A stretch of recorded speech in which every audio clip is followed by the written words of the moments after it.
They wanted my grandma out. Here's what happened next. My grandma was getting evicted. The new landlord wanted her out of her apartment so he could raise the rent.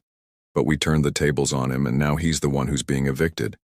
Here's the whole story.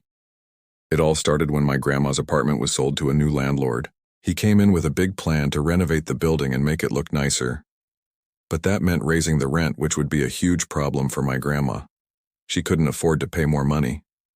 So she called up the city to see if they could help her out. Turns out the city had a program that helped people stay in their homes by paying their rent directly. And since the new landlord agreed to take part in the program, my grandma was able to keep living in her home without paying any rent. It was a win-win situation. That is, until the landlord found a loophole. You see, the program only covers rent for low-income seniors. But our landlord didn't know that. He thought the program covered rent for everyone.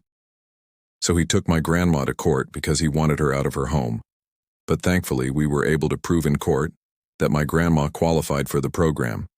So the judge ruled in my grandma's favor, and the landlord had to pay a fine. But he wasn't done yet. He tried appealing the decision, but that didn't work.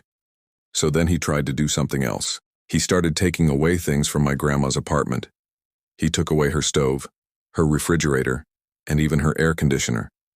But every time he did that, we took him to court, and every time we won. But then he tried something else. He cut off the water to her apartment. This time we weren't able to stop him. He successfully got my grandma evicted. But this is where his problems started. You see, my grandma had lived in that apartment for over 20 years. She knew all the neighbors and they all loved her. So when they heard what he had done, they all banded together and started fighting back. They took him to court because he had violated the law. You see, it's illegal to cut off water in an apartment building. That's when he got hit with another fine. But that still didn't stop him. He kept trying to take my grandma's apartment, but now he's the one who's being evicted. He got evicted from being an apartment building owner. That's right. The city took away his building because he tried to take advantage of my sweet old grandma. In the end, my grandma got to stay in her home, and the city even paid for her medical bills. As for the landlord, well, he lost everything. The end. Thanks for watching. If you enjoyed this story, please like and share for more content.